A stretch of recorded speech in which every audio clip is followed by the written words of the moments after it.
अस्सलाम वालेकुम and welcome back to our channel stars with H K. आज का सेशन हमारी इंक्लूजन एंड इंक्लूसिविटी सीरीज का दूसरा सेशन है।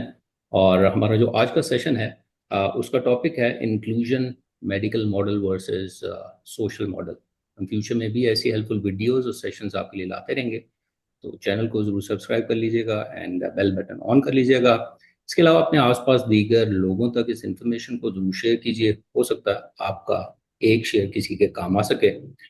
आज के सेशन की तरफ बढ़ते हैं और आज के सेशन में हमें जिन प्रोफेशनल से ज्वाइन किया है, वैसे तो किसी तारुफ के मोहताज नहीं है, लेकिन मैं फिर भी ये मौका समझते हुए उनका मुख्तसर सा तारुफ पेश कर देता हूँ। हमारे साथ मौजूद हैं डॉक्टर अब्दुल हमीद साहब, मैनेजिंग डायरेक्टर हैं Centre for Inclusive Education and Research के। फॉर्मर डीन हैं School of Social Sciences and Humanities के at university of Management and Technology के। चेयरमैन रहे हैं Department of Special Education University of Punjab के। डॉक्टर अफ़ाफ मंजूर हैं हमारे साथ, post doc fellow and associate staff at University College of London में। Assistant professor हैं एट यूनिवर्सिटी ऑफ एजुकेशन में, इंक्लूजन एंड डाइवर्सिटी एडवाइज़र हैं, ट्रेनर हैं and much more. And last but not the least, doctor Usman Zia हैं हमारे साथ, inclusive and special education professional हैं, teachers trainer हैं, लेक्चरर हैं at university of education Lahore at Faisalabad campus. बहुत अच्छा बोलते हैं। आई एम श्योर कि मैं इन सब से बहुत सीखने वाला हूँ and I hope the same for you as well जी। थैंक यू वेरी मच जी ऑल ऑफ यू कि आपने इस सेशन के लिए टाइम निकाला and welcome to our channel. आप सबकी इजाज़त से मैं बात का आगाज़ डॉक्टर अब्दुल हमीद साहब से करना चाहूँगा with the very straight question के हम इंक्लूजन की बात करते हैं, इंक्लूसिविटी की बात करते हैं, और जब भी हम बात कर रहे हों तो हम दो कॉन्सेप्ट हमारे सामने आते हैं, मेडिकल मॉडल और सोशल मॉडल। तो हम बात का आगाज़ यहीं से करते हैं कि इन दोनों के की प्रिंसिपल सर हैं क्या। इन पे फिर हम आगे सेशन को बिल्डअप करेंगे। ये मेरा ख्याल है कि मेडिकल मॉडल का तो बेसिक जो थीसिस है वो ये है कि इंडिविजुअल जो है उनके अंदर डेफिशिएंसी है और उस डेफिशिएंसी को हम पूरा कर सकते हैं। जब हम डेफिशिएंसी को पूरा कर लेंगे तो वो कंप्लीट इंसान बन जाएंगे और फिर बाकियों के बराबर हो जाएंगे। तो ये एक बुनियादी नज़रिया है और ज़ाहिर है कि चूँकि ये मेडिकल मॉडल में ये है कि इंटरवेंशंस की बात की जाती है, तो इंटरवेंशन के साथ फिर रिक्वायरमेंट लेबोरेटरी कंडीशंस की हो जाती है और उसके साथ ट्रीटमेंट डॉक्टर सारे जो प्रोफेशनल है वो क्वालिफाइड होने चाहिए, जिस तरह से होता है मेडिकल अस्पतालों में। तो ये असल में ये एक नज़रिया है जिससे जिसने ये किया कि उसने इस सारी की सारी रिहेबिलिटेशन प्रोसेस को एक बिजनेस कम्युनिटी बना दिया। और जाहिर है कि हॉस्पिटल भी इस तरह से चलते हैं कि वहाँ भी मरीज आते हैं और उनका इलाज होता है और ज़ाहिर उससे बिजनेस भी चलता है। तो ये मेरा ख्याल है कि ये हुआ इससे ये है कि हमने ये कहना शुरू कर दिया या हमने ये मान लिया कि ये बच्चे जो हैं इनकी रिहेबिलिटेशन के लिए हमें स्पेशल स्कूल बनाने पड़ेंगे और स्पेशल स्कूल नहीं होंगे तो इनकी तालीम जो है ना वो हो नहीं पाएगी। चुनाचे ये हुआ कि जगह जगह स्पेशल स्कूल बनाने लग गए, लेकिन मसला ये हुआ दरम्यान में कि इस अरसे में हमारी अवेयरनेस बढ़ी इंसान इंसान के बारे में और ये आवाज़ें उठने लगीं कि सभी को तालीम का हक होना चाहिए। एजुकेशन फॉर ऑल की मूवमेंट चली, फिर उसके बाद MDG आए, SDG आए।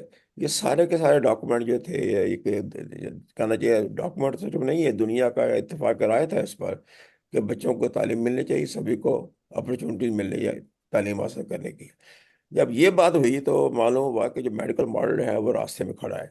इस तरह से खड़ा है कि वो कंडीशन जो मत रिक्वायर करता है वो हर जगह नहीं पैदा की जा सकती। और बच्चे ये हैं कि हर जगह फैले हुए हर जगह मौजूद हैं और वहाँ पर हम हर जगह पर कोई स्पेशल स्कूल नहीं बना सकते हैं, एक बात। दूसरी बात ये है कि जब हमने इस स्पेशल स्कूल की वर्किंग को देखा तो शदीद एहसास हुआ कि एक जो सोशल ग्रुप में करनी होती है स्कूल ने वो नहीं कर पा रहा।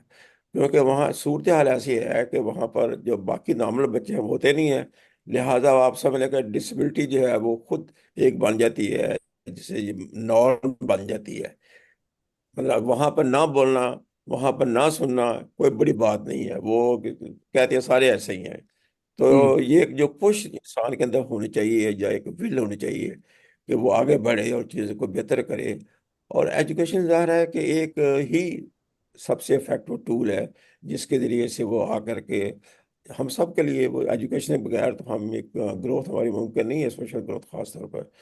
तो ये जब ये सारा इंटरनेशनल प्रेशर आया, तो फिर हमें उसे सोचने मजबूर किया कि हम किस तरह से इन बच्चों को आम स्कूलों में आम बच्चों के साथ पढ़ाएं। और यहाँ से इंक्लूसिव एजुकेशन जो है वो शुरू हुई।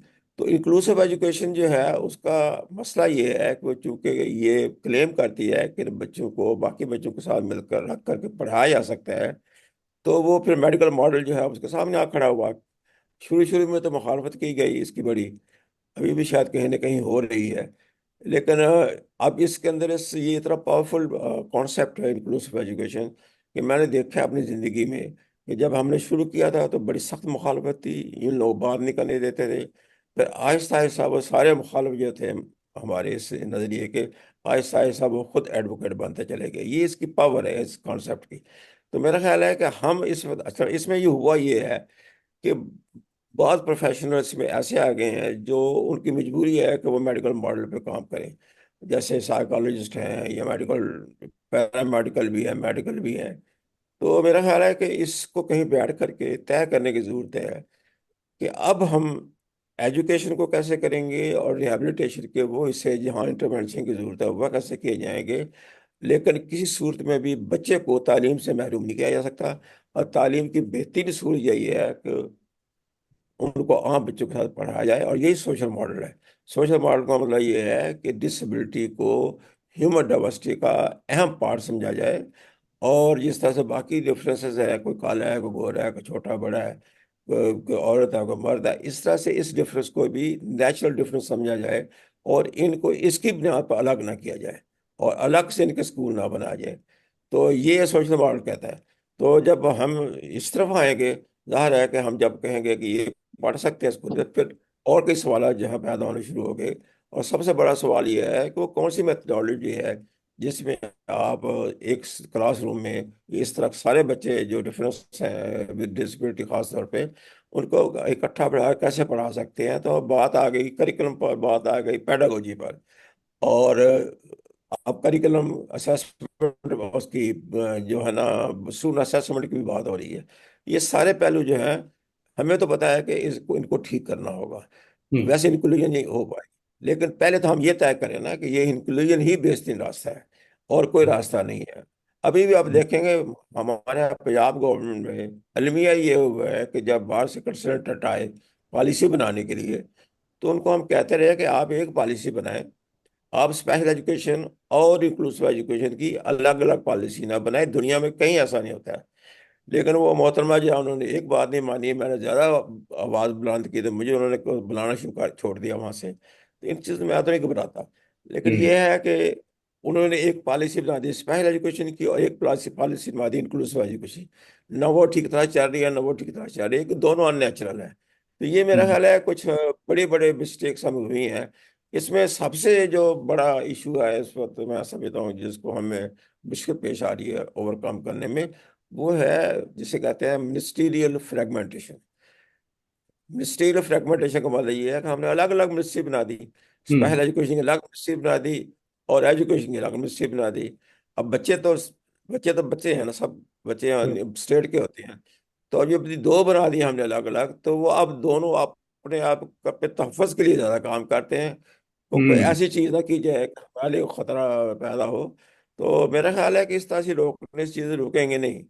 इसलिए कि जो जो स्कूल आम स्कूल जो है वो बेहतर होते जाएंगे, इंक्लूसिव तरफ जाएंगे, तो आहिस्ता आहिस्ता स्पेशल स्कूलों की जरूरत भी कम होती जाएगी। लेकिन हम कहते हैं कि जो बहुत एक्सट्रीम केसेस हैं डिसेबिलिटीज़ के, उसके लिए तीन इदारों की इस पर भी जरूरत रहेगी। तो मैं तो खुद ज़ाती तौर पर उनके इतना नहीं खिलाफ कि इसको, असल में उनको वो डिसेबिलिटी जो अकोमोडेट हो सकती हैं आम स्कूल में उनको छोड़ करके जो बाकी डिसेबिलिटीज़ हैं जैसे ऑटिज्म है, एडीएचडी है, या बाकी इस तरह के मल्टीपल डिसेबिलिटीज़ के केसेस हैं, उनको लेकर आगे बढ़ना चाहिए। और फिर स्टाफ की ट्रेनिंग भी करानी चाहिए और वहाँ पे इक्विपमेंट भी चीज़ें वहाँ ज़रूरत है बेशुमार रेनोवेट हम्म। करने की उनको। तो वो करें ना, वो काम करें। जो बल्क ऑफ स्टूडेंट है जो अकोमोडेट हो सकते हैं आम स्कूल में, आम स्कूल का एक फ़ायदा ये है कि वो डोर स्टेप पे है। हम्म। स्पेशल स्कूल डोर स्टेप पे नहीं है। अभी डॉक्टर फाब आपको बताएंगे कि उससे क्या फासले से क्या मसाइल पैदा होते हैं। हम्म। लेकिन मैं ये कहता हूँ कि ये असल में बड़ा मसला है कि ये जो हम कहते हैं कि 5% से ज़्यादा जो चिल्ड्रन में डिसेबिलिटी की पॉपुलेशन टोटल है पाकिस्तान में, उसमें जो एनरोलमेंट रेट है स्कूलों में वो 5% से ज़्यादा नहीं, ये तो शेमफुल है। राइट। और कोई डिपार्टमेंट जो है सिर्फ 5% बच्चों को पढ़ाने के लिए नहीं बनाया जा सकता, ना उसको कायम रखा जा सकता है। हम्म। इसकी जस्टिफिकेशन भी डाउटफुल है। तो ये वो चैलेंजेस हैं जिसको हमें देखना होगा, आज नहीं तो कल देखना होगा। तो राइट। हम बढ़ रहे हैं आहिस्ता आहिस्ता आगे, इस इंशाल्लाह ताला बढ़ेंगे यार।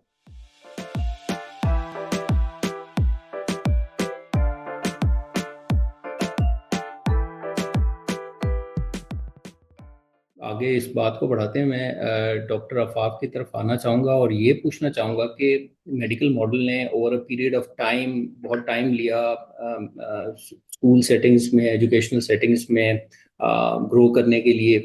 तो क्या इसकी कोई बेनिफिट्स भी थे, कुछ लिमिटेशंस भी, जैसे अभी थोड़ा जिक्र भी हुआ, या आप समझती हैं कि इसका कोई बेनिफिट नहीं था? तो अगर इस पर थोड़ी रोशनी डालें कि बेनिफिट्स एंड लिमिटेशंस पे of medical model. Thank you very much Humayun. और अभी डॉक्टर साहब ने बहुत अच्छे तरीके से सारी इसकी थोड़ी सी जो रीजनिंग है वो हमारे सामने रखी, और थोड़ा सा जो कॉन्टेक्स्ट है उसके ऊपर अपनी राय का इजहार किया कि इस टाइम एग्जिस्टिंग सिचुएशन क्या है और ये सारी चीजें कैसे जो है मर्ज हुई और सारा यहाँ तक पहुंचा। अम, मेरा ये ख्याल है कि ये मौजू बड़ा बेहतरीन है इंक्लूसिविटी के एतबार से डिस्कस करने के लिए, क्योंकि जब हम एक ट्रांजिशन की फेज में हैं तो इससे इस पे अंडरस्टैंडिंग डेवलप करना कि जो पहली प्रैक्टिसेस थी वो हमारी, उनकी फिलॉसफी क्या थी, वो किस चीज़ पे बेस कर रही थी, और अब हम जो नेक्स्ट करने जा रहे हैं या जो हमारी ज़रूरत है वो हम किन फिलॉसफीज के साथ जुड़ के काम करते हैं। क्योंकि होता यही है कि हमारे प्रोफेशनल्स जंप इन करते हैं, they do not know the realities and the reasons behind कि वो सब चीज़ें क्या हैं जो उनकी फाउंडेशंस हैं। जब तक आपको उनको फाउंडेशंस का नहीं पता होता तो आप मेरे ख्याल में किसी भी तरीके से अच्छे प्रोफेशनल्स नहीं बन सकते। तो ऑफ कोर्स आपका ये सेशन जो है मुख्तलिफ लोगों को मुख्तलिफ तरह से फायदा देगा। अच्छा, अब ये जब जैसे डॉक्टर साहब ने कहा कि मेडिकल मॉडल भी हमारे सामने एक वक्त था कि दुनिया में कोई इस चीज़ का तस्वुर ही नहीं था कि जो पर्सन डिसेबिलिटीज एग्जिस्ट करते हैं उनकी कोई अहमियत है और उनको कुछ सपोर्ट सिस्टम चाहिए। तो ऑफ कोर्स ये जब सेकेंड वर्ल्ड वॉर के सारे इफेक्ट्स सामने आए और उस पे डिसेबिलिटी को मैनेज करने का सोचा गया, तो फिर उनकी सबसे पहली रिहैबिलिटेशन के लिए जो है वो मेडिकल मॉडल वहां से जो है वो सारा जन्म लिया, जिसमें ये समझा जाने लगा कि अब एक लार्ज नंबर ऑफ पीपल जो हैं वो किसी भी तरह से डिसेबिलिटी का शिकार हो चुके हैं और वो इम्पेयरमेंट के साथ हैं और उनको जो है ना वो मेडिकल ट्रीटमेंट और ये सब चीजें चाहिए। अब यही चीज कंटिन्यू करती गई और अनफॉर्चुनेटली पाकिस्तान में जैसे आपने कहा कि इसके हमें फायदे या हम अभी तक सिस्टम में हैं, दुनिया में तो ये जो शिफ्ट था मेडिकल मॉडल से सोशल मॉडल की तरफ वो तो अर्ली 60s में और 70 तक में स्टार्ट हो चुका था, और उन्होंने काफी हद तक चीजों को ड्रिवन कर लिया था सोशल मॉडल की तरफ उनकी रिहैबिलिटेशन के लिए। लेकिन पाकिस्तान में अनफॉर्चुनेटली अभी तक भी हम पूरी तरह से इस चीज को अंडरस्टैंडिंग भी इसकी डेवलप नहीं कर सके कि हम्म। हमें कहाँ पे कौन सी चीज को फिट करना है। लेकिन अगर मैं कट शॉर्ट इसको थोड़ा सा हम करें और इस चीज को हम अंडरस्टैंड करने की कोशिश करें कि जो जैसे आपका क्वेश्चन है कि हमें क्या मेडिकल मॉडल का फायदा है या नहीं है या ये नहीं है, तो देखिए मेरी जो जाती राय है और जो मैंने ऑब्जर्व किया, जो मैंने रिसर्चेस देखी या मेरे एक्सपीरियंसेस हैं फील्ड के, मुझे ये लगता है कि these are different dimensions to rehabilitate persons with disabilities. Hmm. बल्कि इन दोनों मॉडल्स के साथ एक मॉडल जो बहुत ज्यादा हमारी यहाँ पे एग्जिस्ट करता है वो चैरिटी मॉडल भी। हम्म। सो ये सारी डिफरेंट डायमेंशंस हैं जो डिफरेंट डायमेंशंस में गुजरते हुए पर्सन डिसेबिलिटीज को रिहैबिलिटेट कर। अब of course there are some points जहाँ पे इसको खास तौर पे हम ये कहते हैं कि अगर आप इसको इस तरह से देख लीजिए कि आप पर्सन की इम्पेयरमेंट को रिहैबिलिटेट करने के लिए मेरे ख्याल में मेडिकल मॉडल से बेहतरीन मॉडल कोई नहीं, क्योंकि जाहिर है हम्म। जब आपने इम्पेयरमेंट को डील करना है, उसको आपने रिकवर करना है, तो of course you need to fit the person. आपको वहां पे उसकी जो इम्पेयरमेंट है उसको रिजॉल्व करने के लिए मेडिकल ट्रीटमेंट की जरूरत पड़ेगी। But this is the only one case. आप एक डायरेक्शन में सारी चीजों को कवर नहीं कर सकते। अब आपने वहां तक तो उसका काम कर दिया और उसके लिए उसको फैसिलिटेट भी किया। ये बिल्कुल ऐसी है जैसे हमें कोई बीमारी हो जाती है तो हमें उसके लिए कोई हम्म मेडिकल ट्रीटमेंट की जरूरत होती है, but that is not enough because we have to move within a society और हमें बाकी रिहैबिलिटेशन की। लेकिन जहाँ पे एजुकेशनल रिहैबिलिटेशन की बात आती है वहां पे हम मेडिकल मॉडल को सारी दुनिया ही अपस्ट्रीट कर चुकी है और हम ये समझते हैं कि वहां पे अगर आप मेडिकल मॉडल को फिट करते हैं तो दैट इज नॉट जस्टिफाइबल किसी भी तरह से, क्योंकि एजुकेशन का जो पर्पस है वो ऑफ कोर्स उनकी सोशल इंक्लूजन है, उनकी इंटीग्रेशन टू लाइफ है, जैसे आपने आगे एम्प्लॉयमेंट में जाना है, ट्रेनिंग है, लाइफ एक्टिविटीज है जिसको आप लाइफ लॉन्ग लर्निंग कहते हैं। तो उसके लिए आप सिर्फ मेडिकल मॉडल के अंदर रहते हुए लोगों को ट्रीट नहीं कर सकते। सो वहां पे हमें डेफिनेटली सोशल मॉडल ही इम्प्लीमेंट करना है। अब जो अनफॉर्चुनेट है वो ये है कि आप ने पॉलिसीज तो इस टाइम सारी की सारी आपकी सोशल मॉडल पे शिफ्ट हो गई हैं। कोई भी हम्म पॉलिसी आप हमारी उठा के देख लीजिए, इवन के जो स्पेशल एजुकेशन की पॉलिसी भी हमारे सामने 2 साल पहले आई, वहां उन्होंने भी सोशल मॉडल को बड़ा अप्रिशिएट किया है, उसके अंदर उसी पे बात कर रहे हैं। तो हम्म आप अपनी इंटरनेशनल रेटिफिकेशंस देख लें, आप अपनी नेशनल पॉलिसीज देख लें, they all talk about social inclusion और सोशल मॉडल ऑफ डिसेबिलिटी। लेकिन जो हमारी प्रैक्टिसेस हैं वो बिल्कुल इसके अगेंस्ट। हम्म हमारी प्रैक्टिसेस में हम 100% अभी तक जो पब्लिक सेक्टर है उसमें हम सेग्रीगेटेड सिस्टम में है, which is the outcome of medical model. वो वहां पे हम्म सिर्फ मेडिकल मॉडल के साथ एग्जिस्ट कर रहे हैं।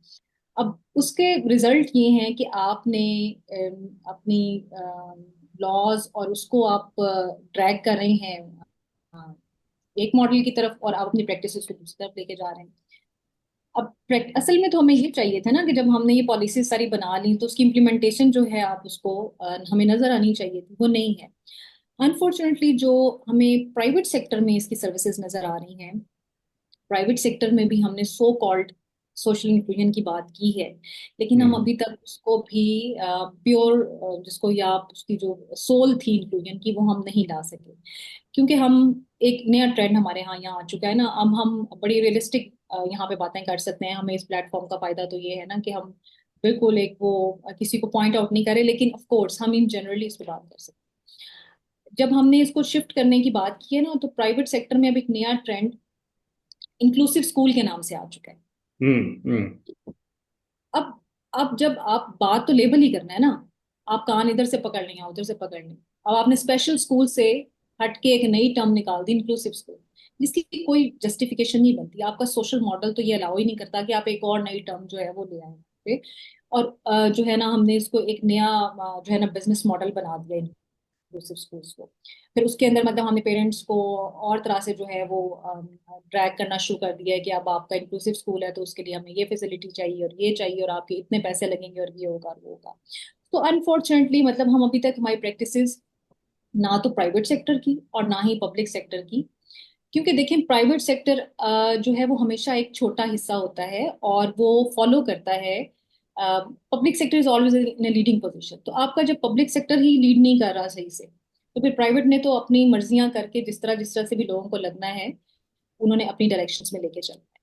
सो वो राइट सारी जो ऑप्रेशन और एक्सक्लूजन और डिस्क्रिमिनेशन है मेडिकल मॉडल की, वो हमें हमारी एजुकेशनल रिहैबिलिटेशन में नजर आ रही हम्म है। हम्म और उसकी वजह से जितने भी चैलेंजेस आपको नजर आते हैं, आपकी क्वालिटी एजुकेशन नहीं है स्पेशल बच्चों के लिए, जैसे सर ने अभी कहा कि 5% बच्चे आपके स्कूल्स में, आप कितनी भी कोशिश कर लेंगे, यानी आपकी जब डायरेक्शन ठीक नहीं है एफर्ट्स की, तो आप मतलब डिफरेंट रस्तों में जितनी मर्जी आप एफर्ट्स कर लीजिए, आप कभी भी वो ना तो इनके एनरोलमेंट रेट तक पहुंच पाएंगे। यानी एक मसला आपके पास ये है कि आपके 95% बच्चे स्कूलों से बाहर हैं जो डिसेबिलिटीज के साथ हैं। दूसरा मसला ये है उससे भी बड़ा और शर्मिंदगी का कि जो 4 से 5% स्कूलों में जा रहे हैं उनकी क्वालिटी एजुकेशन क्या है, वो हम्म आउटकम्स क्या है, वो कहाँ जाके फिट होते हैं, क्या वो फिर सोशली इंक्लूड होते हैं। इवन सोशल इंक्लूजन तो दूर की बात है, वो अपनी फैमिलीज में भी इंडिपेंडेंटली मूव करने के काबिल है। सो मेरे ख्याल में ये इब्तदाई थोड़ा सा चीजें हैं जो हम बाकी भी इसको कंटिन्यू कर सकते हैं। राइट तो थैंक यू वेरी मच जी। और डॉक्टर उस्मान की तरफ मैं जाना चाहूँगा। डॉक्टर उस्मान, बेशक आप फ्री हैं to comment on the previous question as well. और एक क्वेश्चन मेरा ये भी ले लें कि हम जब सोशल मॉडल की बात करते हैं, जैसे अभी जिक्र हुआ, तो हम ज़्यादातर सिस्टमेटिक जो बैरियर्स हैं उनको रिमूव करने की बात कर रहे होते हैं। तो हम ये जानना चाहेंगे कि ये जो बैरियर्स जिनकी हम बात कर रहे हैं, ये हैं क्या जो कि स्कूल सिस्टम को, एजुकेशन सिस्टम को फुल इंक्लूजन की तरफ जाने से रोके हुए हैं? वो बैरियर्स हैं क्या, उसके बारे में अगर आप हमें बता सकें। जी, बहुत शुक्रिया हुमायूं साहब, हमें मुझे मदऊ करने के लिए। और यहाँ पर दो बहुत ही शानदार स्कॉलर्स के दरमियान में बैठने का मौका देने के लिए मेरे उस्ताद भी हैं और कोलीग भी हैं। डॉक्टर फाफ is a colleague and a teacher to me as well. तो थैंक यू वेरी मच। जहाँ तक सवाल का ताल्लुक है, मैं पिछले सवाल से हम शुरू करके आपके अगले सवाल की तरफ। तो हम एक एक मिसाल ले लेते हैं, क्रिकेट। पिछले दिनों मैं एक Indian television, sorry, sports channel पर देख रहा था कि Babar Azam is decline. He has been the only star batsman for for many decades. यानी इतना अच्छा बैट्समैन पाकिस्तान क्रिकेट में नहीं थे। तो उसकी कवर ड्राइव है, बहुत ब्यूटीफुल है, and we love Babar Azam as a cricket. But why he is not progressing as a person? Virat Kohli के ऊपर डाउनफॉल आया तो Virat Kohli came back and he came back with a blast और उसने सेंचुरी स्कोर की, उसने तेंदुलकर का रिकॉर्ड तोड़ दिया। Why? What is the reason? तो मसला ये है कि वो एक जो स्पोर्ट एनालिस्ट थे, उनका, मैं जो साहब इंडियन क्रिकेटर, उनका तजिया मुझे पसंद था। उनका तजिया ये था कि विराट कोहली ने जब थ्रो करना शुरू किया, उनके साथ कौन खेल रहा था?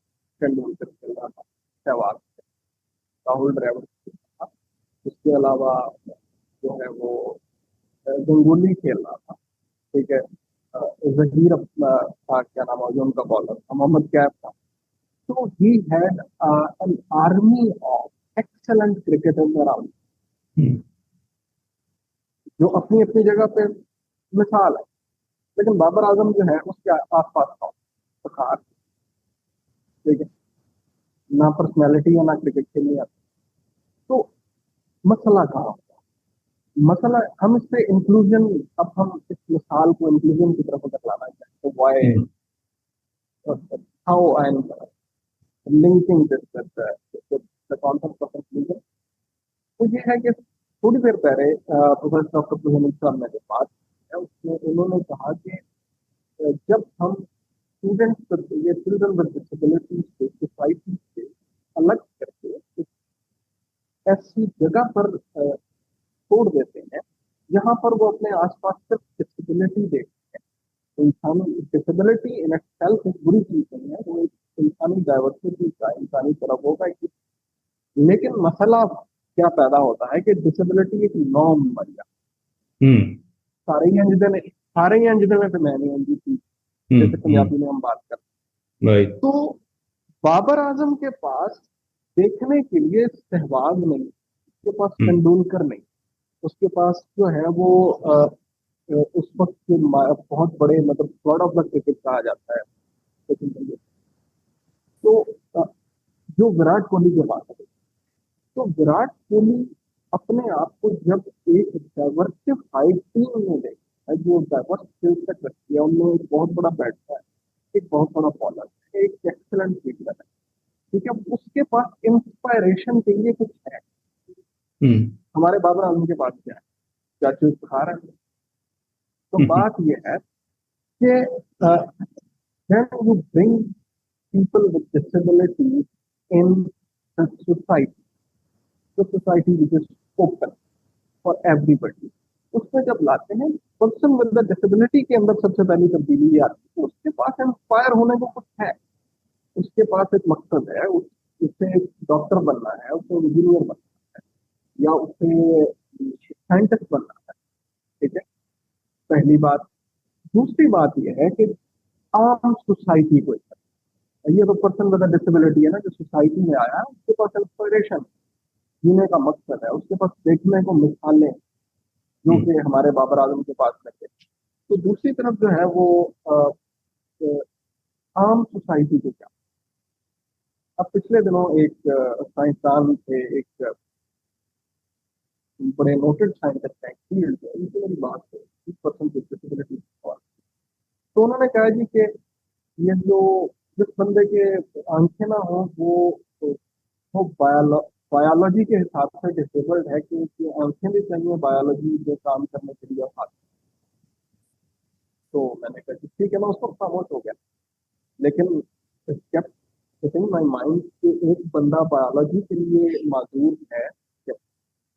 तो खैर उसके बाद मैंने सर्च करना शुरू किया, success stories of person with disability scientist, और मैंने एक ऐसे माइक्रोबायोलॉजिस्ट को ढूंढ लिया जो बहुत नामी ग्रामी है, बहुत पब्लिश्ड है और बहुत बड़े साइंसदान हैं, और वो बाई लाइफ। ओके। अब मैंने उनकी वो बायोग्राफी निकाली। अब मैंने साइंसदान था मतलब पहले तो उन्हें यकीन नहीं आया। अब उसके बाद क्या हुआ कि हमने पर्सन विद डिसेबिलिटीज के लिए जब यहाँ पर इवेंट था, ये international day of person with disabilities का इवेंट था, तो वो सबसे अगली कुर्सी पर बैठी। वाई? उन्होंने देखा कि नहीं यार, अगर बैरियर रिमूव हो जाए तो एक नाबीना इंसान माइक्रोबायोलॉजिस्ट बन, जिसके बारे में वो सोचते थे कि नाबीना है तो फिर माइक्रोबायोलॉजिस्ट बन। ये एक आम आदमी के जहन में आना, ये वो दो बड़ी समाजी तब्दीली जो सोशल मॉडल है। जैसे डॉक्टर पास है बात कि अगर आपने रिहेबिलिटेशन लगा लिया, अगर किसी को कंडक्टिव हेयरिंग लॉस है और आपने उस हेयरिंग लॉस के नुकसान आपको कम करना है, तो हमें हेयरिंग एड है। वो मेरी आपकी हमदर्दी से कम नहीं है। हेयरिंग एड जो है उसके लिए आपको एक ऑडियोलॉजिस्ट के पास जाना है, जो आपकी ऑडियो नहीं सुन सकता। उसके बाद वो तय करेगा कि आपको कितना आपका हेयरिंग लॉस है और उसके लिए कितनी हेयरिंग एड। इसके लिए हमें मेडिकल मॉडल, यानी यहाँ पर कोई जंग नहीं लगी हुई मेडिकल मॉडल और, ठीक है। तो बात सिर्फ इतनी है कि मेडिकल मॉडल ऑल टुगेदर मुस्तरद शुदा कोई चीज नहीं, उसके अंदर ऐसी चीजें हैं जिनकी जरूरत, ठीक है, जिसको हम जिसकी इफादियत को हम आम कमरा जमात में लेके आए। और दूसरी बात यह है कि सोशल मॉडल का किरदार है वो है समाजी और फलसफियाना। वो एक बंदे की, मैंने आपको मिसाल दी कि बंदे की फिलॉसफी बदल गई, सिर्फ एक philosophy about being a scientist उसकी बदल गई। वो सबसे अगली सीट पे आगे बैठ गया हमारे पास, और उसने फिर बड़ी दिलचस्पी ली, उसने हमारे स्टूडेंट से सवाल किए। He was very curious. He was a good scientist, but he was misguided about disability. जब उसे प्रॉपर, ये आम आदमी है, ये तो माजूर बंदे के पास इंस्पायर होने के, आम बंदे के पास सीखने को कुछ है। ये सोशल मॉडल ऑफ डिसेबिलिटी का जो है वो समाजी फायदा। जो दूसरा आपका सवाल था बैरियर्स का, तो बैरियर्स जो है वो आप अगर देखें तो हमारे पास, हम उनको तीन बड़ी हिस्सों में तकसीम करते हैं। एक है एटीट्यूडनल बैरियर, जो इस वक्त रुकावट है पर्सन विद डिसेबिलिटीज को इंक्लूड करने के रास्ते में इन रेगुलर एजुकेशन। दूसरे हैं हमारे पास फिजिकल बैरियर, और तीसरे हैं इंस्टीट्यूशनल। तो अगर हम बात करते हैं एटीट्यूडनल बैरियर, तो एटीट्यूडनल बैरियर जैसे मैंने आपको मिसाल दी कि एक बंदा अगर नबीना तो वो इंसान नहीं बन सकता। हम लोग ये स्टीरियोटाइपिकल से, मतलब तू शेख है तो तू कंजूस होगा, ठीक है, तू राणा साहब है तो किसी असली बहादुर घूमने हैं, ठीक है। तो ये स्टीरियोटिपिकल सा जो मसला है ना, ये हमारा स्टीरियोटिपिकल थिंकिंग हमारा समाजी, और ये सिर्फ पर्सन विद डिसेबिलिटीज तक महदूद नहीं है। औरत है तो वो कमजोर है, सही, ठीक है, और मजदूर है तो वो नौकरी, नबीना है तो वो साइंसदान नहीं कर सकता। जो आप कह लें कि फला उसका कौन सा ताल्लुक है तो वो कुंजी शेखों के साथ मालूम। लेकिन बहरहाल बात यह है कि स्टीरियोटिपिकल थॉट एटीट्यूड क्रिएट, एक थ्योरी है जिसे कहा जाता है सेल्फ फुलफिलमेंट प्रॉपर्टी। अब ये है कि आप सेल्फ फुलफिलिंग प्रॉपर्टी, कि आप किसी फर्द के बारे में जब सोच लेते हैं, क्योंकि आपकी जो थॉट है वो उस फर्द के बारे में आपका रवैया जो है उसको डिक्टेट, हम्म। आपका रवैया उस फर्द की सोच को मुताबिक, ओके। ठीक है। एटीट्यूड जो है ना वो हमारी बुनियादी तौर पर हमारे जहन में मौजूद थॉट से जन्म लेता है हमारा एटीट्यूड, और वो एटीट्यूड रुकावट पर कि नहीं जी, माजूर बच्चे हैं वो कैसे पढ़ें, ठीक है। हम्म। जब हम, और ये एटीट्यूडनल बैरियर जिससे शदीद है कि जब हम ये बात लोगों तक पहुंचाना चाहते हैं कि भाई हम बताते हैं ना कैसे पढ़ें, हम्म। ठीक है, तो फिर उसमें आए बाएं शाएं आ जाते हैं। वो आए बाएं शाएं का तरीका बड़ा टेक्निकल होता है, और वो होता है इंस्टीट्यूशनल बैरियर, हम्म। ठीक है। अब ये देखें कि पहला बैरियर एटीट्यूड, एटीट्यूडनल बैरियर को जस्टिफाई करने के लिए आप इंस्टीट्यूशन चाहिए। जैसे सर ने मिसाल दी, डॉक्टर गुलनूर साहब ने मिसाल दी पॉलिसी, क्योंकि इंक्लूसिव एजुकेशन की पॉलिसी अलग है और स्पेशल एजुकेशन हम्म। अलग है, और दो अलग अलग पॉलिसीज बना दी, जबकि वो एक ही पॉपुलेशन को टारगेट करती है, ना वो वाली ठीक से चल रही है ना ये that is an example of institution. Right, right. और फिजिकल बैरियर क्या है कि वो मैं मिसाल देता हूँ कि मेडिकल मॉडल में हमें इलेक्ट्रिक व्हील चेयर, ये मेडिकल साइंस का या इंजीनियरिंग का आप कह लें हमारे ऊपर है, लेकिन इसके पीछे जो फिलोसफी है वो मेडिकल, तो उसमें हमें इलेक्ट्रिक व्हील चेयर बहुत अच्छी डिवाइस है, लोगों को मोबाइल बनाती है, लोगों को इंडिपेंडेंटली मूव करने के काबिल बनाती है। लेकिन हुमायूं साहब होता क्या है कि मैं अपने स्टूडेंट्स को एग्जांपल देता हूँ कि आपने 2 लाख रुपया खर्च करके भी बेहतरीन किस्म की जल्दी इम्पोर्टेड, अब तो वो बहुत महंगी होगी, व्हील चेयर मंगा दी है, बच्चा घर से अपने व्हील चेयर पर बैठा है, मदद से चलाता हुआ आ रहा है, कोई मसला नहीं, ठीक है। यूनिवर्सिटी के अंदर भी दाखिल हो गया है, अब अंदर डॉक्टर साहब की क्लास हो रही है और उसके सामने 4 सीढ़ियाँ, सही है। ठीक है। वो सारी रिहेबिलिटेशन जो व्हील चेयर में की थी वो वहां पर आकर खत्म। राइट। डिसेबिलिटी की मॉडर्न डेफिनेशन ही यही है कि जब एक पर्सन विद एन इम्पेयरमेंट अपनी इम्पेयरमेंट लेकर सोसाइटी में निकलता है तब वो डिसेबल्ड नहीं, वो इम्पेयर्ड, ठीक है। लेकिन जब वो किसी समाजी रुकावट पर आता है और उसकी इम्पेयरमेंट और वो रुकावट आपस में इंटरेक्ट करते हैं, तो इसका नतीजा ये निकलता है बिकम डिसेबल्ड फ्रॉम यू, ठीक है। तो राइट। वो जो ये हमारे इस तरह के फिजिकल बैरियर हैं, तो हम इनको यानी एटीट्यूडनल बैरियर यानी हमारे हमारे रवैयों के मसाइल, और उसके बाद इंस्टीट्यूशनल बैरियर जो हमारे फिजिकल बैरियर, तीन तरह के बड़े बैरियर हैं जो इस वक्त रुकावट है सोशल मॉडल ऑफ डिसेबिलिटी के रास्ते में, या आप कह लें inclusion of person with disability in education and society. Right, right. Thank you very much for the detailed explanation. Doctor Abdul Hamid की तरफ मैं सर दोबारा आपकी तरफ आना चाहूँगा और ये पूछना चाहूँगा कि क्या हम कोई ऐसी एक प्लेस भी बना सके हैं इस सारे अरसे में जिसको हम कह सकें कि कंप्लीट ट्रांजिशन हुई है यहाँ पे? कोई ऐसी एक एग्जांपल है हमारे पास पाकिस्तान में? और दूसरा उसके साथ एक एसोसिएटेड क्वेश्चन ये ले लीजिए सर कि जब ट्रांजिशन एक स्कूल की मेडिकल से सोशल मॉडल की तरफ आप करना चाहते हैं तो क्या चैलेंजेस से गुजर के वो ट्रांजिशन होगी? तो इन दोनों सवालों को अगर आप एड्रेस कर सकें।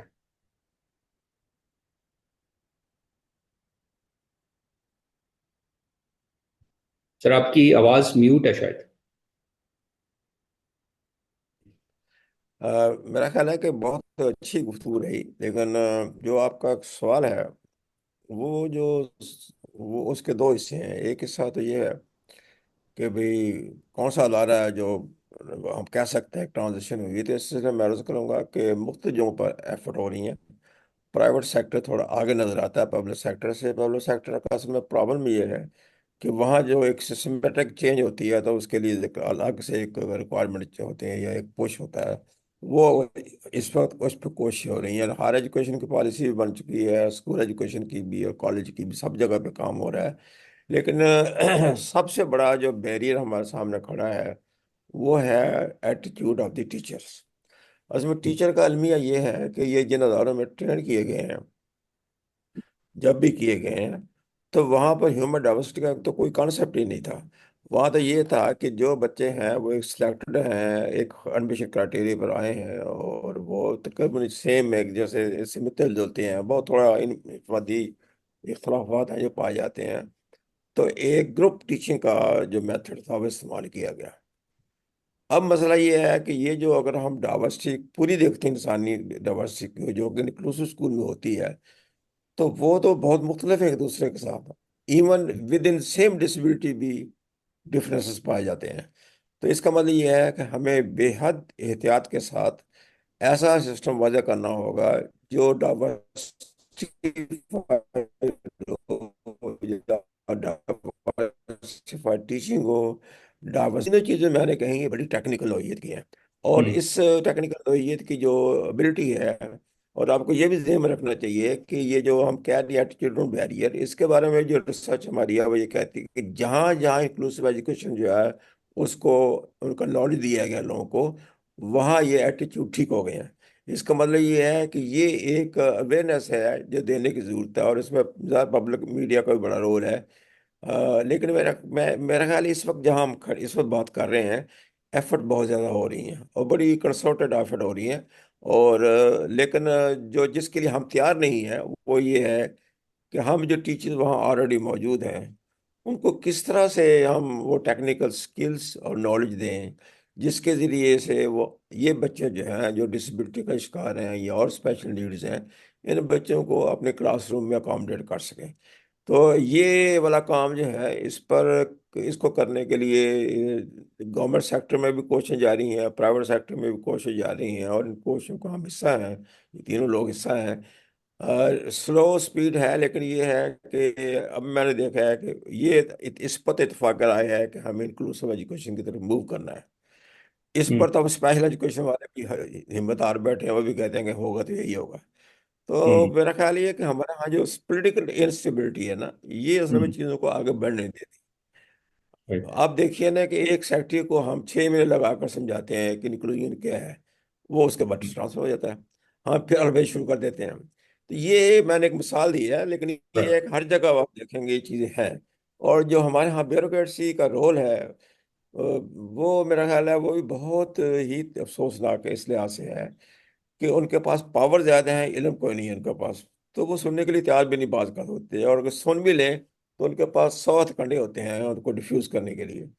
लेकिन मैं एक चीज़ को जानता हूँ कि जिस चीज़ का वक्त हो जाता है आने का उसको कोई नहीं रोक सकता। ये इंक्लूसिव एजुकेशन के आने का वक्त है।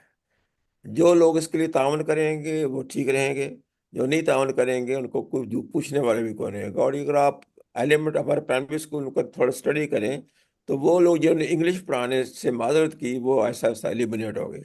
ये होता रहता है। तो मेरा ख्याल ये है कि अच्छी बात ये होगी। लेकिन देखें, मैं तो इस लिहाज से हमारी टीचर, आप देखें टीचर थोड़े तो नहीं है, 2 लाख टीचर हैं प्राइमरी स्कूलों के।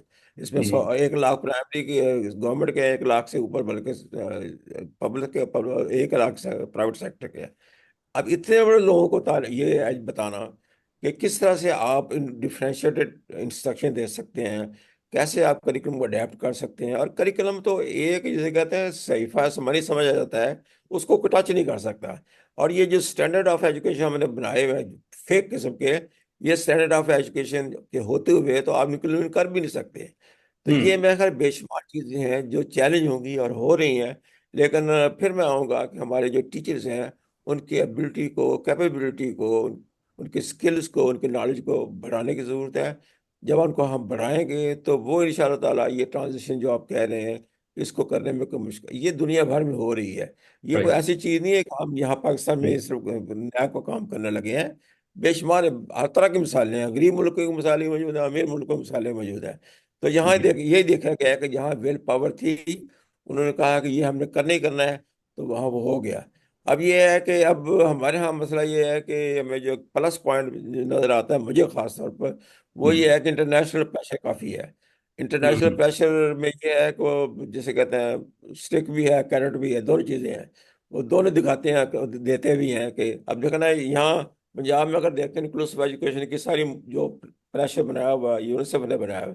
अच्छा, हम्म। वो भी बादशाह लोग हैं, बताता जाता है, उनको भी कुछ नहीं है। ये असल में ये बड़ा जो मैनेजर्स हैं, मैनेजर्स की सूरत हाल को बहुत मुख्तलिफ नहीं है, वो हमारे ब्यूरोक्रेसी भी वैसी है, वैसे ही वो हैं।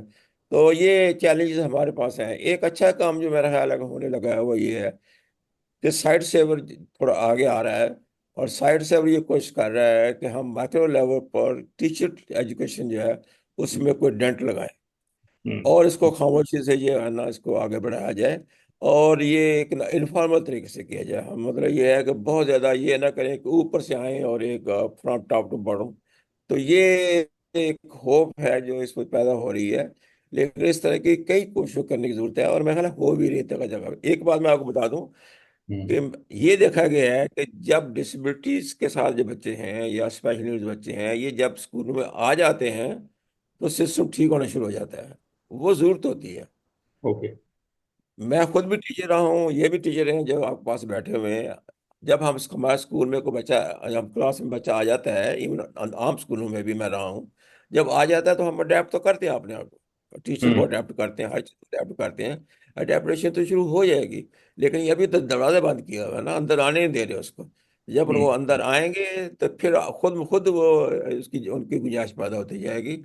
तो मतलब मैं होपफुल हूँ कि इंशाल्लाह ज़रा हम इसको आगे बढ़ाएंगे, लेकर इंशाल्लाह। चलेंगे। और जो आपकी बैरियर का मामला है, बड़े बैरियर्स हैं, और मैं इसको यहाँ डिस्कस करके लोगों को डिस्करेज नहीं करना चाहता, लेकिन ये है कि हैं, लेकिन मेरा ख्याल हम्म। ऐसे नहीं है जो ह्यूमनली इसको हम सॉल्व ना कर सकें। जो और सारे, राइट। और जैसे मैंने कहा इंटरनेशनली हो रही चीज़ें, तो आपके पास हम्म। बेशुम अरब में जो कल मैं रात देख रहा था, एक बड़ा जो हमारे यहाँ एक टूल आया हमारे पास, वो यूडीएल था। अच्छा, यूडीएल बहुत पावरफुल टूल है। यूडीएल ये करता है कि डाइवर्सिफाइड क्लास के अंदर वो आप इस्तेमाल कर सकते हैं और सारे बच्चे उससे फायदा उठाते हैं, इस तरह की इंस्ट्रक्शन देता है।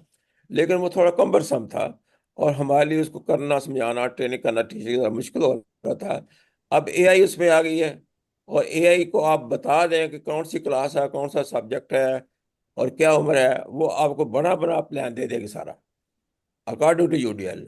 और मैं तो देख के हैरान हो गया कि इतनी बड़ी चीज़ें हैं जो हो रही हैं, और अब बात कर हम बेखबर होते हैं, लेकिन हम्म। दुनिया बाहर आगे मूव कर रही है। तो मेरा ख्याल है कि ये एक अपॉर्चुनिटी हमारे पास आने वाली है एआई की शक्ल में, कि हम बहुत से मसले जो हैं उनसे हल कर सकेंगे।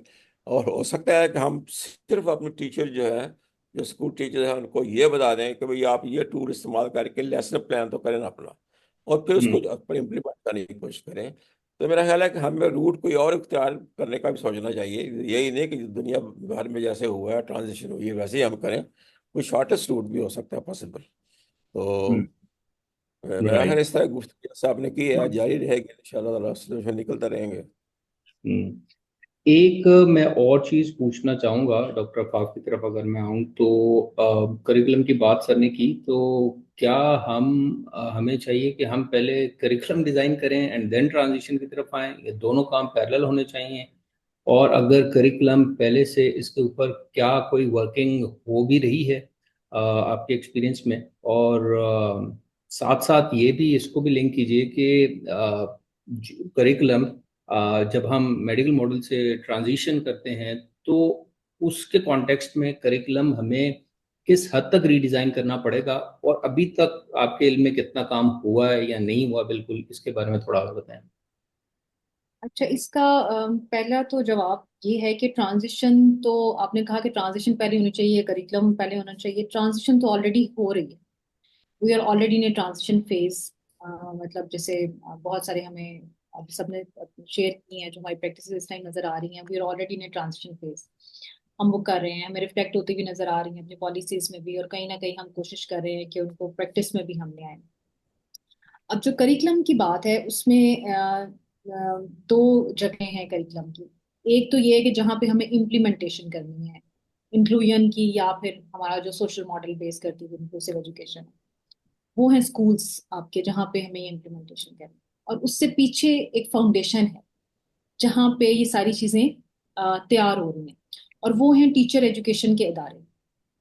यानी आप का जो टीचर है, करिकुलम हम्म। सिर्फ चेंज करने से तो मसला हल नहीं होगा ना। असल में तो मसला तब हल होगा कि जो आपका टीचर उन स्कूल्स में बैठा हुआ है, उन इदारों में बैठा हुआ है, वो उस करिकुलम को अंडरस्टैंड करने के लिए और उस करिकुलम को पढ़ाने के लिए जो उसको पेडागोजी चाहिए या उसकी जो टीचिंग मेथोडोलॉजीज हैं वो according to the diverse needs of all learners होनी चाहिए। तो जो एक बड़ी तब्दीली हमें नजर आई है पिछले एक डेकेड में और खास तौर पर पिछले 5-6 सालों में, वो ये है कि जो टीचर एजुकेशन के इदारे इस टाइम हमारे हैं जहाँ पे बीएड की ट्रेनिंग करवाई जाती है, जैसे आमतौर पर बीएड ऑनर्स अब आ गया, पहले एमएड वगैरह होता था।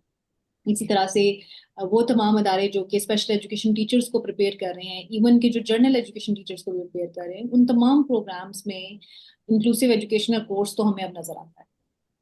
और फिर इवन जैसे मैं और डॉक्टर उस्मान से आप इस टाइम हम जैसे यूनिवर्सिटी ऑफ एजुकेशन में हैं, तो हमारा जितना भी फोकस होता है स्पेशल एजुकेशन टीचर्स को, ऑल दो वो कोर्स बन तो स्पेशल एजुकेशन टीचर्स ने हैं, लेकिन हम उन्हें तमाम ट्रेनिंग्स और पर्सपेक्टिव्स, हमारी कोर्स आउटलाइंस, हमारे जो कंटेंट है करिकुलम का, they are based on inclusive practices. यानी हम उन्हें कोशिश ये करते हैं कि ये सिखा सकें या बता सकें कि जितनी भी उनकी प्रैक्टिस होनी चाहिए वो इंक्लूजन के पर्सपेक्टिव में होनी चाहिए। तो ये तब्दीली तो यहाँ पे यानी एक मेजर चेंज है आई थिंक, जिसे हमें बड़ा अप्रिशिएट करना चाहिए। हमारे जितने भी टीचर्स ट्रेनिंग के इदारे हैं, पंजाब यूनिवर्सिटी है हमारा अदारा है, हमारी यूनिवर्सिटी है, इस तरह से इलामा इकबाल ओपन यूनिवर्सिटी है, ये 4-5 मेजर यूनिवर्सिटीज हैं टीचर एजुकेशन के ऊपर जो काम कर रही हैं। तो इन तमाम अदारों में ये तब्दीली आ चुकी है। ऑल्दो इसकी बहुत पहले कंपेन की गई, डॉक्टर अब्दुल हमीद साहब पायनियर हैं इसके, कि इन्होंने इन चीज़ों का आगाज किया और अब हम लोग कोशिश कर रहे हैं कि उन चीज़ों को इम्प्लीमेंट करें, और वो हो भी चुकी हैं। इवन के जो टीचर स्टैंडर्ड्स हैं या नेक्टी है जो हमारा टीचर एजुकेशन को देखता है, वो भी इस चीज़ के ऊपर काम कर, फिर हमें एम्पावर कर दिया, मजीद स्ट्रॉन्ग कर दिया। एक पॉलिसी 2021 में आई, higher education policy for the inclusion of person disabilities at higher education. उसने हमें बड़ा सपोर्ट किया, यानी उसने हमें फोर्स किया कि हम एक अच्छी बात ये थी कि हमारी लोकल पॉलिसी अपनी, उसमें हमें तमाम यूनिवर्सिटीज को बाउंड किया कि आपने इस चीज़ को इम्प्लीमेंट करना है और हमें उनके लिए आसानी कर सकते हैं। और जहाँ कहीं हमें कमी बेशी महसूस होती है या हमें फैसिलिटीज का इशू होता है, तो हम उस पॉलिसी के अकॉर्डिंग, यानी हमें सिर्फ एटीट्यूड का मसला नहीं रह गया, अब बाय रूल्स एंड लॉज भी हम डिमांड कर सकते हैं कि हमें हमारे स्टूडेंट्स के लिए ये फैसिलिटीज चाहिए या फिर ये हमारी नीड्स हैं। तो काम बहुत ज्यादा हो रहे हैं, यानी ऑलरेडी हो चुके हैं। अच्छा, फिर अब आ गया स्कूल लेवल का करिकुलम। वहां पे हमने देखा कि पिछले 4-5 साल पहले भी जब वो कौन सा करिकुलम है, सिंगल नेशनल करिकुलम के ऊपर, जब हमें वैसे तो बहुत ज्यादा उस पर बहस नजर आई, कुछ लोग उससे बहुत सहमत थे, कुछ लोगों का ख्याल था कि ये कोई बहुत ही यूनिफॉर्म किस्म की एक चीज बना दी गई है जो कि बहुत मुश्किल है सबकी इम्प्लीमेंट करना। लेकिन उसके अंदर भी इस चीज को फोकस किया गया। डॉक्टर अब्दुल हमीद साहब उस कमेटी के कन्वीनर थे, I have been the member of that committee as well, जो कि सिंगल नेशनल करिकुलम को इंक्लूसिव बनाने के लिए बनाई गई, और हमने एक बड़ी रिगरस एफर्ट उसके ऊपर की। और जो पंजाब टेक्स्ट बुक बोर्ड, और बल्कि वो सिर्फ पंजाब टेक्स्ट बुक बोर्ड तो नहीं रहा, वो तो पूरे जितने भी प्रोविंसेस हैं सबका करिकुलम था, तो उसके ऊपर ऑल्टरेशन की गई और गाइडलाइंस उसमें बाकायदा प्रोवाइड की गई कि टीचर्स ने इस कंटेंट या करिकुलम को बच्चों को किस तरह से पढ़ाना है। तो ये चीजें तो मेरे ख्याल में काफी हद तक हो रही हैं। अब इवन के जो रिसेंट जिसको अब नेशनल करिकुलम के नाम से, क्योंकि हर गवर्नमेंट अपने हिसाब से चीजों को रिवाइज करने की कोशिश करती है, तो अब नेशनल करिकुलम के हवाले से है, तो उसमें भी चीजें हमें नजर आ रही हैं। और अभी रिसेंट जो एडवांसमेंट हमें इसमें नजर आई है, वो ऑफ कोर्स हमें inclusive education, Punjab inclusive education policy के नाम से जो पॉलिसी आ रही है, उसमें भी करिकुलम और इन सब चीजों के रिविजन्स के ऊपर बात की है। तो इसका मतलब है कि अब ये इश्यूज नहीं है कि करिकुलम को रिवाइज किया जाना चाहिए या नहीं किया जाना चाहिए, कोर्स हो रहे हैं। लेकिन क्वेश्चन ये है कि सिर्फ करिकुलम को रिवाइज कर देना काफी नहीं है। असल चैलेंज जो इस टाइम हमारे पास है वो हमारी टीचर प्रिपरेशन की।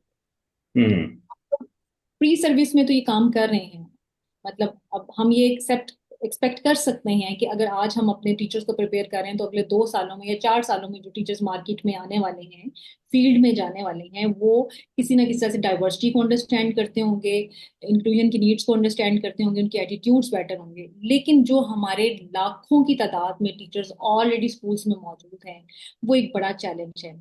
अच्छा, उसके लिए भी मैं थोड़ा सा आपको बता देती हूँ कि जो पंजाब गवर्नमेंट है, जो कि हम उनके साथ भी लिंक्ड हैं। उनका जो इंस्टीट्यूट है इन सर्विस टीचर्स ट्रेनिंग का, कायद के नाम से, वो भी इसके ऊपर डिफरेंट ट्रेनिंग्स प्लान करता है। But of course that is very small, यानी 1 या 2 घंटे की ट्रेनिंग से सिर्फ आप अवेयरनेस दे सकते हैं, में थोड़ी सी चेंज की बात कर सकते हैं। लेकिन जो टेक्निकल स्किल्स चाहिए टीचर को प्रैक्टिकली, जैसे अभी सर ने कुछ बात की, पेडागोजीज है, इंक्लूसिव पेडागोजी है बेसिकली, वो टीचर को नहीं पता कि यूनिवर्सल डिजाइन ऑफ लर्निंग कैसे यूज करना है, डिफरेंशिएटेड इंस्ट्रक्शंस को कैसे आपने इम्प्लीमेंट करना है।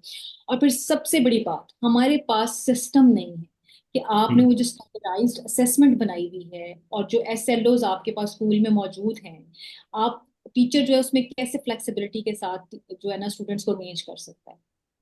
तो हमें उन चीजों को भी सारा रिवाइज करने की जरूरत है और देखने की जरूरत है।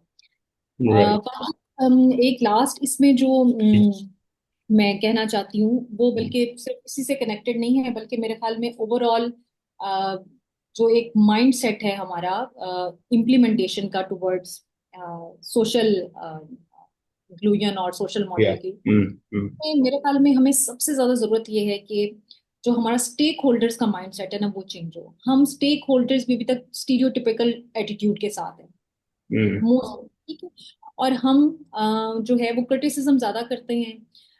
अभी जैसे डॉक्टर उस्मान ने बात की कि कुछ जंग नहीं है कि हम ये कहें कि जी फलां बंदा जो है वो मेडिकल मॉडल को फॉलो कर रहा है और फलां बंदा जो है, भाई देखें जिसकी जो जो जॉब, नेचर ऑफ जॉब है उसने वो करना है। अगर एक मेडिकल फील्ड का बंदा है और उसका काम जो है उसकी इम्पेयरमेंट को स्टिच करना है, तो वो ऑफ कोर्स वही करेगा और उसको उस मॉडल पे फॉलो करना चाहिए। हम एजुकेशनिस्ट को चाहिए कि हम उस मॉडल को फॉलो और हम उनके अंदर इंटरवीन ना करें। और it's disability rehabilitation is always a teamwork, right, and you have to give the space to all the stakeholders and professionals to do their jobs.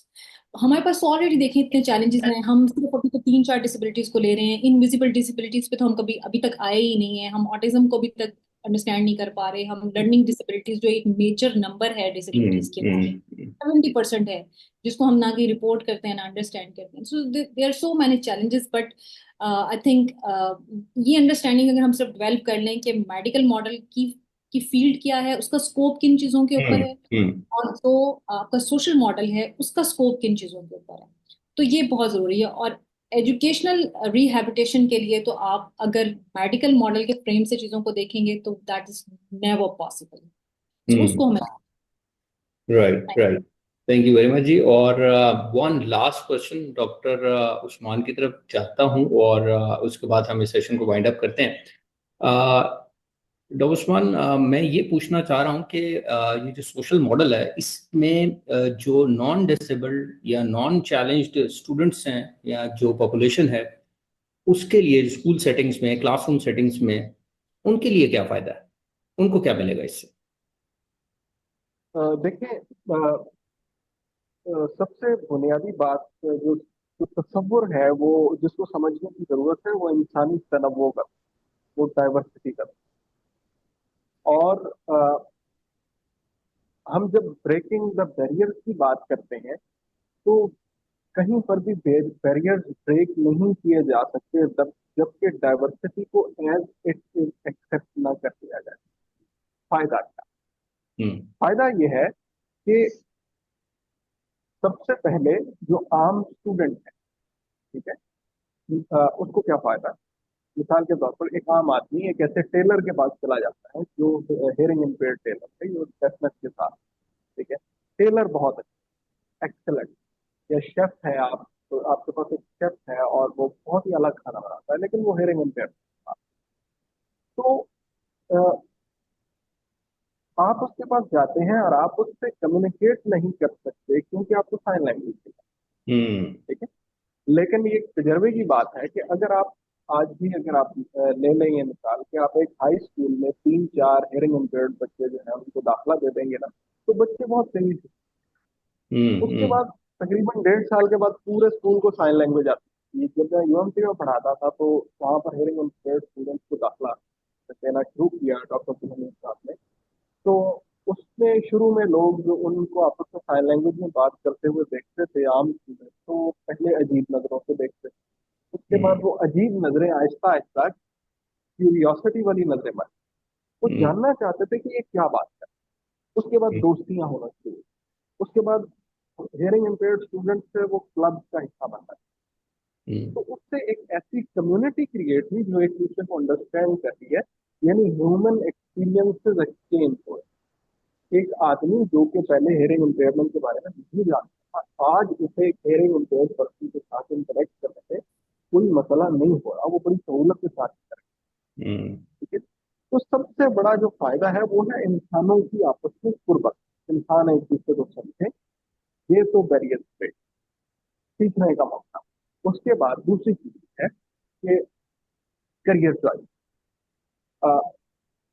जो फील्ड है, जो डिसेबिलिटी रिहेबिलिटेशन की फील्ड है या इंक्लूसिव एजुकेशन में special है, ये कभी भी एक बंदे का काम नहीं है। इंक्लूसिव एजुकेशन इम्प्लीमेंट करना एक टीचर का काम, इंक्लूसिव एजुकेशन की पॉलिसी बनाना एक ब्यूरोक्रेट का काम है या एक पॉलिसी साज का काम। ये ऑलवेज एक क्रॉस कटिंग।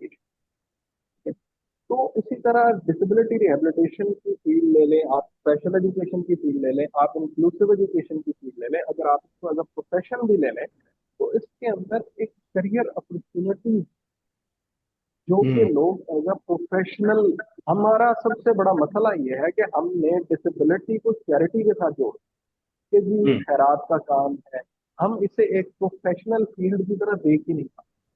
हमारा सबसे बड़ा मसला है कि ये एक प्रोफेशन है, इसमें मुख्तलिफ तरह की एक्सपर्टीज रखने वाले प्रोफेशनल्स को आपस में मिलके काम करना होगा, तो ही हम वो अचीव कर सकते हैं जो हम करते हैं। ठीक है। जब इंक्लूसिव एजुकेशन अगर हम किसी जगह पर नाफिज करते हैं, ठीक है, हमें रेगुलर स्कूल टीचर जो है उसकी एक्सपर्टीज चाहिए, हमें स्पेशल एजुकेशन की एक्सपर्टीज चाहिए, हमें एक हो सकता है एक ऑडियोलॉजिस्ट की एक्सपर्टीज की भी जरूरत पड़ जाए। ठीक है। तो गुंजाइशें, करियर की गुंजाइशें, ठीक है। और फिर मैं वापस आऊंगा कि सबसे बड़ा फायदा ये है वो है एक्सचेंज ऑफ ह्यूमन एक्सपीरियंस। इंसानों को एक दूसरे के करीब लाने का इससे बेहतरीन तरीका कोई नहीं है कि आप स्कूल को इंक्लूसिव बनाए। कल को जब तब्दीली आएगी समाज में तो वो यहीं से आएगी। हम ऊपर से तब्दीली नहीं ला सकते। इंक्लूसिव एजुकेशन से आने वाली तब्दीली एक ऐसी तब्दीली है जो हमारे स्कूलों से आए। हमारे स्कूलों में कल को बच्चे हियरिंग इम्पेयर्ड स्टूडेंट्स के साथ पढ़ते हुए निकलेंगे, ब्लाइंड बच्चों के साथ बैठकर पढ़ते हुए निकलेंगे, तो वो डिसेबिलिटी को समझते होंगे। उनके लिए साइन लैंग्वेज कोई इशू नहीं है। उनके लिए एक पर्सन विद डिसेबिलिटी को अपने साथ नौकरी पे रखना कोई मसला नहीं, अपना बिजनेस पार्टनर बनाना कोई मसला। तो ये एक आप देखें कि एक बहुत बड़ी वर्क फोर्स है जिसे आप सोसाइटी में इंक्लूड करते हैं, जो अभी तक एक्सक्लूड है।